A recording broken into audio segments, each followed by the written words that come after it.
In 2017, developers Ninja Theory struck gold with a groundbreaking game called Hellblade: Senua's Sacrifice. The game followed Senua on her journey to Helheim as she tried to get back her lover Dillion from the goddess Hela. Hellblade tackled a lot of different themes from love, loss, and most importantly mental health, as main heroine Senua tackles mental psychosis, which comes in form of multiple voices that help you in your journey and in combat. Hellblade was an amazing game and deserved all the praise that it got. Now 7 years later, we finally got an addition to the Senua story with Senua Saga Hellblade 2. Now under the Xbox Game Studio umbrella, Ninja Theory has some big expectations to fill. Hey guys, my name is Peter, aka King X's, and in today's video we're going to be reviewing Senua Saga Hellblade 2. Just with full transparency, I think the game was good, it was fine, but it did kind of disappoint a little bit. We'll get into it, but before we get started, how about you hit the subscribe button, since it does help out the channel and you would be greatly appreciated. Now, being that this is kind of a story heavy game, I'll only touch on like the first 30 minutes or so, since I feel like this is a game that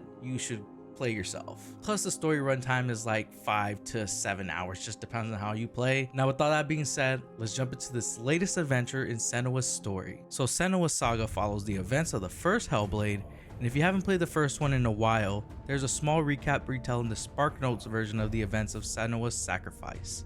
Hellblade 2 journey begins with Senua and a group of her village being captured by Northmen slavers, and her plan is to free her enslaved people and kill those responsible. Upon their travels on the sea, a storm comes through and destroys the ship that they are on and washes Senua on the shoreline. Now as she's working her way to safety, her mental psychosis and hallucinate mind start to make things difficult for her to navigate. She will become acclimated to the voices in her mind and the shadow that lives within her as Senua defeats the leader of the Northmen slavers, Thorgester, and begins her journey into saving her people. Like the first one, Hellblade 2 should be played with headphones in, as that'll help you better understand what Senua is going through as she hears the voices in her mind and will better simulate it for you. As opposed to the first though, Senua Saga isn't a solo journey, as you will have some companions join the adventure. Now I can't keep going on about the story because honestly it's just really short. If I kept going, I'd probably be spoiling a lot for you guys. In my playthrough it was around 6 hours, and that was completely blind with little exploration. So when I say it's a very story heavy game, I mean it. Don't get me wrong, the story was good and I appreciate that Ninja Theory was able to tell the story that they wanted, but when Sacrifice is 8 hours at the low end and this is like 5 hours, that's just underwhelming. The one thing Ninja Theory nailed perfectly was the visuals. Senua Saga looks beautiful from every aspect, from the characters to the environment and everything in between. It's just visually stunning. Now mind you, I did play on PC, but I think I can confidently say this is the most next gen game to come out in the 9th gen consoles. But just because a game looks beautiful and has a pretty good story doesn't make it a great game. If I wanted that, I would just watch a movie. So let's get into gameplay. Now, returning from the first Hellblade was the symbol puzzles that require you to manipulate the environment or change your perspective to get a specific set of symbols. With more complicated symbols than in the prior game, they're still not all that difficult to solve.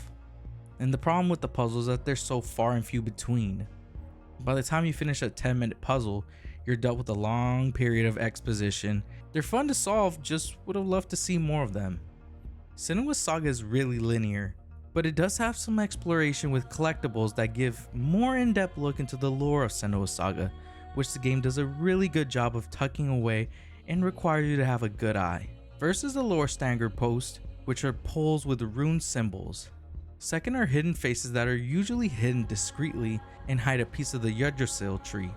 I probably butchered that. Now combat. This is where some of the glaring weaknesses of Senua Saga is at. Now I get where they were going with the combat, and it felt a lot more scenic and prioritized the moment more than the actual fights, and I think they did a great job of that.